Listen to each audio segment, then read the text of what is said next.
Yeah, you're right. No winners and losers, but we do have some perception, some look at some things here. So let's start with the quarterbacks. There were 6 quarterbacks taken in the first 12 picks, which was crazy last night. Yeah. Let's talk about a couple of them that I want to focus on, and I think the first one you all know which one it is. It's number 8. The Falcons take Michael Penix Jr., which was, otherworldly. It was ridiculous. Cousins apparently was not alerted about the pick, was both shocked and disappointed, just like everyone watching the draft last night. The Falcons GM said, if you believe in a quarterback, you have to take him.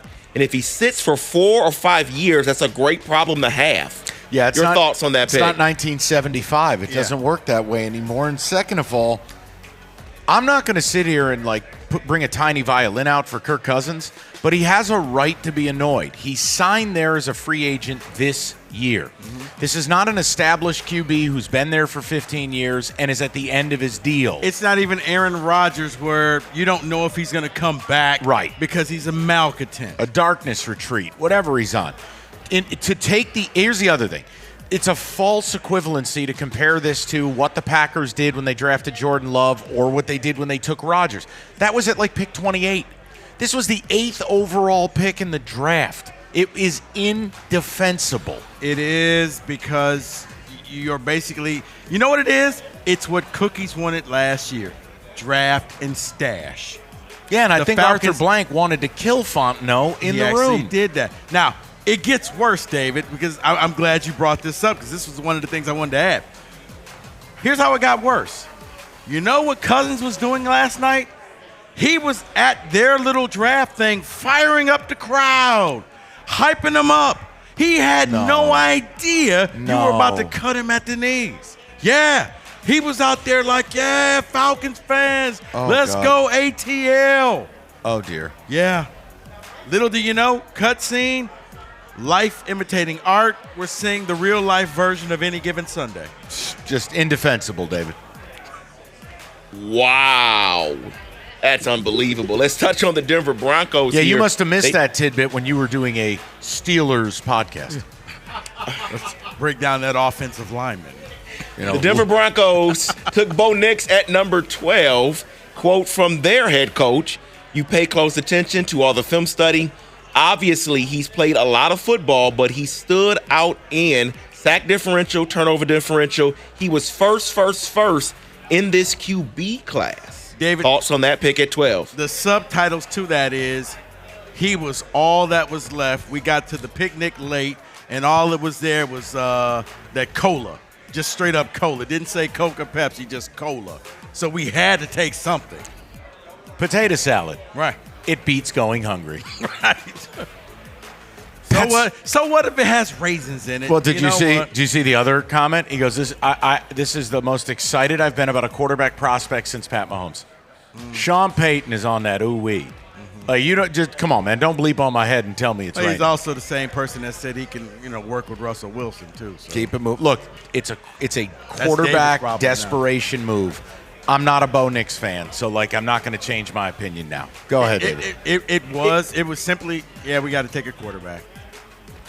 Well, it leads me to a question here because were you asked this question on the national radio show you did last night? No. At that point, David, who was your pick for a quarterback when it came to either Russell or Justin? 6 quarterbacks in the first 12. They jumped in. They're getting Bo Nix, Michael Penix Jr. Does that tell you anything about next year's draft class at quarterback? We got Shedeur Sanders, Jalen Milroe, Quinn Ewers. Do they not believe in these guys? I don't believe in Shedeur Sanders at all, and I think his father is a horrific influence on him. When you talk about Milroe, it's not 1938, so I'm going to need to see a forward pass. And then Ewers has a lot of room to grow. I think Ewers gives you the best shot. But no, David, look. There will be quarterbacks. Someone will rise up this year. It'll sort itself out. Just like we thought that the 21 class was this great group of quarterbacks, right. And guess what? They weren't. And, David, ultimately, it's like what we talked about. The Patriots, I think, made a mistake taking a quarterback, but the owner demanded it. Robert Kraft said, look, I may not wake up tomorrow, but if I do, I want a quarterback. So you just have a desperation in a lot of these, and it's not going to change. It's a quarterback-driven league. It is a quarterback-driven league, and the team that was on the outside looking in were the Raiders. And they decided to take Brock Bowers. Was this an example of, just taking the best player available? That they just reach here. The Raiders said, you know what? We can still pull the Raiders. How about this? We took what was supposedly the best tight end last year. Didn't turn out that way. We're going to take another one. We're going to run double tight ends. Well, you can. I mean, one's an inline tight end and one's in space. You had bigger needs. My issue for them is Aiden O'Connell. You did nothing in the free agency period or trade period to acquire a QB. It doesn't add up to me. You're rolling with Aiden O'Connell. You actually believe he's your guy. Good luck with that. Can't help you. But you can't on one end have reports saying the head coach wants to be aggressive in getting a quarterback and then just do nothing. Well, yeah, but again, the Patriots, the report is the Patriots put a price tag that even for the Giants to move from 6 or the Vikings to move from 11, the price to get up and make that move was 3 first-round picks. Yeah. They basically made it impossible for you to deal with them. So Antonio Pierce and the Raiders can say whatever they want to say. They were not giving up 3 first-round picks. And I think if you were the Raiders, you were all set on Bo Nix or Michael Penix. Now, what screwed them was Penix went, and at that point, we're not gonna mortgage our future for one of these two. If they fell to them, they would have took them. So let's get you all's thoughts on what your teams did, Mike. We'll get to you in a David, second. we want to hear your thoughts on this. I want to hear your America thoughts heard on them last night. We just want to hear them today. The Jazzy Cat speaketh. The 49ers selected Ricky Pearsall, Florida wide receiver, with Xavier Legic still on the board. There was a lot of things still on the board. Your thoughts on what the 49ers did last night, Rico?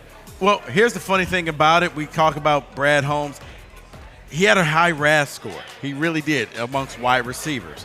Now, at first I thought that this meant that one of those guys are going to go. I think he's an insurance policy. What I think may happen, David, is this time next year, I don't think all 3 will be there. They may franchise tag Ayuk, bring him back 1 year, just kind of risk it all for the title. And then after that, they're going to send everybody on their separate ways. They like the fact that I was listening to Kyle Shanahan was saying that he likes the fact that he plays with collision, meaning he's not afraid to run into there and get hit and get tackled, similar to how Debo plays. Not saying he is Debo. No, the good part, I mean, look, if it's worth anything to you, Rico, or anybody who cares, he makes some of the most difficult catches you'll ever see. He's a good football player. My one concern, you're taking a kid who's 23, 24 years old now. But I think it goes to, you know what, it's an offensive league. Maybe if we bring in an extra receiver, that'll be the thing that gets us past the Kansas City Chiefs. And in some ways, too, it's like let Brad cook. You got to let Kyle cook. Yeah. Like, this is what this guy does, right? Like, I mean, they know how to identify players. And I think Ricky Pearsall's got the ability to be a little bit of a hybrid player like Debo as Debo gets older. Because this is one of those guys, had he been taken with Detroit, you would have looked at that RAS score and said, oh, Brad knows something. Well, here's the other thing. Kittle's just about done.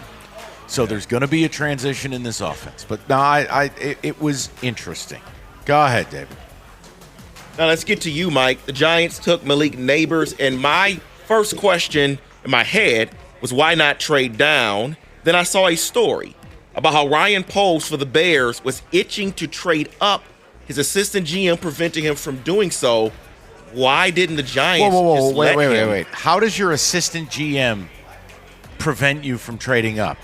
That's the story he told to the media. Okay. I think that's a lie. The Giants, it didn't matter who they took. They're terrible. Like, there's so many holes on this team. Now, it's not about Malik Neighbors. A lot of people had Malik Neighbors, clear number 2 receiver.